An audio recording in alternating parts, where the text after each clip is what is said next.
नमस्कार दोस्तों, आप सभी का RS all about learning channel में फिर से स्वागत है। इससे पहले वाली वीडियो में हमने देखा था कि हिंदी साहित्य के इतिहास को, जो कि एक समुद्र की तरह है, उसको हम किस तरीके से याद कर सकते हैं, समझ सकते हैं, अपनी जिज्ञासा उत्पन्न कर सकते हैं। तो हमने बड़ी ही सरसरी निगाहों से और बड़े ही सरल भाषा से और बड़े ही मनोरंजक तरीके से हमने उन चीज़ों को समझा, जाना और हमने कुछ चीज़ें याद भी की।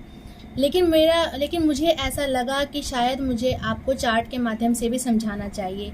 तो इसीलिए आज जो मैं वीडियो बनाने जा रही हूँ वो मैंने आपको सिर्फ ये समझाने के लिए वीडियो बनाया है कि उसमें कौन कौन सी चीज़ें समाहित हैं, हमें क्या क्या चीज़ों को समझना है। हमें एक पूरे हिंदी साहित्य के स्वरूप को एक बार में समझना बहुत ज़रूरी है। कम से कम ऊपरी सतह को तो जानना बहुत ज़रूरी है कि हम किस कालखंड में क्या क्या चीज़ों को पढ़ेंगे, कौन कौन से कवि आएंगे, कौन कौन सी उनकी रचनाएं होंगी और कौन कौन सी उनकी विशेषताएं उसमें रहेंगी। तो चलिए ठीक है, अब हम चार्ट के माध्यम से सीखते हैं। देखिए, हम अब चार्ट के माध्यम से सीखते हैं। जैसे मैंने आपको पहले बताया था कि साहित्य को समझने के लिए उसको 3 भागों में बांट दिया: आदिकाल, मध्यकाल और आधुनिक काल। अब हम एक एक को लेके समझेंगे कि हम एक एक में क्या क्या पढ़ेंगे। ठीक है। अब आदिकाल, सबसे पहले क्या आया? आदिकाल आया। अब आदिकाल में भी कौन कौन सी चीजें आएंगे? धर्म संबंधी काव्य रचे गए, रासो संबंधी काव्य रचे गए और लौकिक काव्य रचे गए। ये मैं आपको पहले ही समझा चुकी हूँ क्या चीजें हुआ करती थी। ठीक है।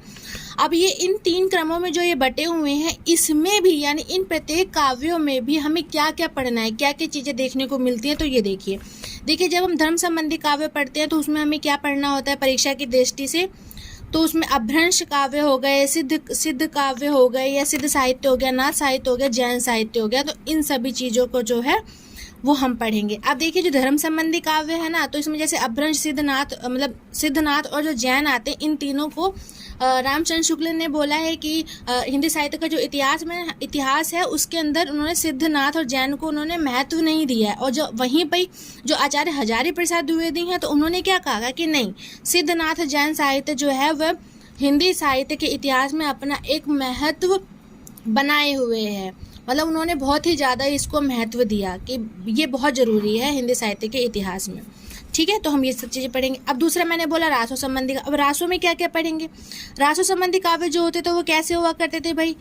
वीरताओं पे, जो मैंने आपको पहले बताया था, कवि जो होते थे राजाओं की वीरता के ऊपर काव्यों को लिखा करते थे, चाटुकारिता के लिए, धन संपत्ति के लिए, प्राप्त करने के लिए, इस तरीके से। तो कौन से काव्य उसमें पढ़ेंगे? वीर काव्य पढ़ेंगे। कौन कौन से कवियों ने क्या क्या रचनाएं करी। श्रृंगार परक भी काव्य हुआ करते थे। ठीक है। श्रृंगारिकता के ऊपर भी उन्होंने अपनी रचनाएं लिखी होंगी। और कौन से हुआ करते होंगे? और होते थे वहां पे उपदेश। ठीक है। यानी ऐसे भी काव्य हुआ करते थे जिसमें उपदेश दिया करते थे। ठीक है। यानी कि हम रासो संबंधी काव्य में हम वीर, श्रृंगार और उपदेश, इन काव्यों को भी पढ़ेंगे। अब बात करते हैं लौकिक काव्य में। ठीक है। लौकिक काव्य में हम सिर्फ कवियों की कविताओं के बारे में ही जानेंगे, यानी उनकी रचनाओं के बारे में ही जाएंगे। तो इसमें मुख्य रूप से सिर्फ 4 ही कवियों को पढ़ते हैं। जैसे कि इसमें क्या पढ़ते हैं? जैसे इसमें मान लीजिए, इसमें हम अमीर खुसरो को पढ़ते हैं। ठीक है। अमीर खुसरो को। दूसरा हम क्या पढ़ेंगे? विद्यापति को। ठीक है। विद्यापति को। तीसरा हम क्या पढ़ेंगे? तीसरा हम पढ़ेंगे धनपाल को। धनपाल। और चौथा हम क्या पढ़ेंगे? कुशल राय वाचक को। ये हमारे 4 जो हैं ये कवि हैं। ठीक है। तो यानी अगर आपको ये पता हो जाए कि आदिकाल में हमें ये सारी चीज़ें पढ़नी है, भाई 3 तो ये मेन चीज़ होगी, उसमें हमें इन चीज़ों को पढ़ना है, इन कवियों को पढ़ना है। और आप थोड़ा बहुत भी अगर इनके बारे में जान लेंगे तो बहुत सारे क्वेश्चन आपके बन सकते हैं। और मैं आपको ट्रिक के माध्यम से ही बताऊँगी और आपको आसानी से उसको याद हो जाएगा। ठीक है। तो कहने का मतलब कि आपका आदिकाल जो है वो खत्म हो गया, यानी आदिकाल आपका समझ में आ जाएगा आपको आसानी से। अब देखिए, इस मध्यकाल जो है, तो इस मध्यकाल को, जैसे रामचंद्र शुक्ल है ना, तो उन्होंने मध्यकाल को 2 भागों में बांट दिया। पहला क्या बोला? पहला बोला कि भाई कौन सा आया? भक्ति काल। यानी कि उन्होंने जो मध्यकाल है ना उसको 2 रूपों में बांटा। उन्होंने कहा पूर्व मध्यकाल और उत्तर मध्यकाल। तो पूर्व मध्यकाल को उन्होंने नाम दे दिया भक्ति काल और उत्तर मध्यकाल को उन्होंने नाम दे दिया रीतिकाल। ठीक है। अब देखिए, आप एक एक लेंगे। अब इस भक्ति काल के बारे में बात करते हैं। ये जो भक्ति काल है, ये भक्ति काल भी जो है, इसमें 2 तरीके के ऐसे कवि आए हैं मतलब इसमें जो भक्तियाँ हुआ करती थी वो दो तरीके से हुआ करती थी। यानी किस तरीके से? निर्गुण और सगुण। ये तो समझ ही रहे होंगे। निर्गुण मतलब क्या? निर्गुण मतलब ऐसा जिसमें ऐसे कवि या ऐसी भक्ति जिसमें परमात्मा की मूर्ति को ना स्वीकारते हो, उनके किसी रूप को ना स्वीकारते हो, ठीक है, निराकार परमात्मा को जो मानते होंगे तो वो निर्गुण कहलाते हैं। सगुण में क्या? मूर्ति को मानते होंगे, ठीक है, और एक ईश्वर का रूप हुआ करता होगा, इस तरीके से, तो ये सगुण कहने लग गए। अब देखिए, अब ये जो निर्गुण है ना, तो इसमें भी जो कवि आए वो किस तरीके के आए? देखो, इसमें आए संत कवि भी आए हैं, ठीक है, संत कवि आए, और कौन आया? सूफी कवि आए। यानी संत कवि थे वो निर्गुण को माना करते थे, सूफी कवि थे वो भी निर्गुण को माना करते थे। अब जब हम बात सगुण की करते हैं तो देखो, सगुण में कौन आए? ये भी दो भागों में बढ़ गया। सगुण में यानी जो मूर्ति या किसी के आकार के बारे में जानकर, यानी किसी ईश्वर को आकार दे देना और आकार मानकर उसकी पूजा करना, उसके अस्तित्व को याद करना, वो सगुण कह रहा है, सगुण में आता है। सगुण में कौन कौन से हुए भाई? कृष्ण काव्य और राम काव्य, ठीक है, ये दोनों हो गए। देखिए विद्यापति, ठीक, तो ये मैंने आपको भक्तिकाल समझा दिया कि भक्तिकाल में क्या क्या पढ़ना है। अब देखिए, अब हम बात करते हैं रीतिकाल की। रीतिकाल में बहुत सारी रचनाएं रची गई जिसमें अलग अलग प्रकार के, नहीं सिर्फ 3 प्रकार के जो हैं कवि आए हैं जिन्होंने अपनी अलग तरीके से अलग अपनी विशेषताएं लेकर उन्होंने रचनाओं को रचा। जैसे इसमें रीतिबद्ध कवि हैं, ठीक है, रीतिबद्ध कवि आए, रीति सिद्ध कवि आए ना, रीति मुक्त कवि आए, रीति मुक्त कवि, ठीक है, ये आए। तो आपको रीतिकाल में ये सिर्फ इन तीनों के बारे में पढ़ना है, इनमें जो जो कवि आएंगे, रचनाएं आएंगी, उनको समझ लेना है। अब आधुनिक काल में देखिए, जो आधुनिक काल है ना वो अभी का समय है, तो आपको अच्छे से पता चल गया। आधुनिक काल को ही जो रामचंद्र शुक्ल ने गद्य काल भी कहा है, क्योंकि इसमें गद्य की मतलब इसमें गद्य का प्रादुर्भाव आया, ये गद्य के बारे में समझाया गया। अब जो ये गद्य है तो इस मतलब जो आधुनिक काल है, तो ये आधुनिक काल भी जो है 2 भागों में बट गया।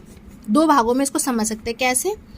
इसमें पद्य भी है और गद्य भी है, 2 चीज़ें हैं, ठीक है, गद्य भी है और पद्य भी है। अब देखिए, जो पद्य है, पद्य में हम किस किस को पढ़ेंगे? पद्य में हम भारतेंदु काल, मैंने भारतेंदु काल में भारतेंदु जो काल में कौन कौन सी कविताएं रची गई, ठीक है, वो सब पढ़ेंगे हम। द्विवेदी काल में भी रचनाएं की गई। भारतेंदु के बाद द्विवेदी आता है, द्विवेदी के बाद क्या आता है?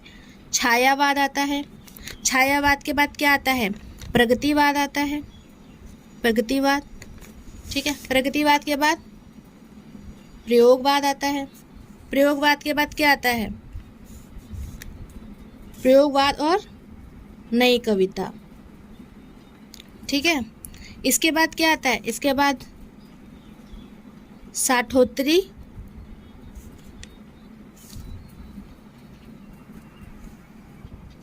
साठोत्तरी कविता, ठीक है। उसके बाद हम क्या पढ़ेंगे? दलित कविता, दलित कविता, स्त्री कविता, ठीक है, और गजल, ठीक है। यानी इस पद्य में हम इन सब चीज़ों को पढ़ेंगे। कहाँ पढ़ेंगे? आधुनिक काल में। और जो गद्य में पढ़ेंगे, देखिए गद्य में क्या क्या आता है। गद्य में तो आप सभी को पता है, जैसे गद्य में नाटक हो गए, कहानी हो गई, उपन्यास, ठीक है, आलोचना, कहानी, उपन्यास, आलोचना, और क्या हो गया? एकांकी, एकांकी हो गया है, आदि, ठीक है। यानी बहुत सारी ऐसी चीज़ें हैं जो हम इसमें पढ़ेंगे।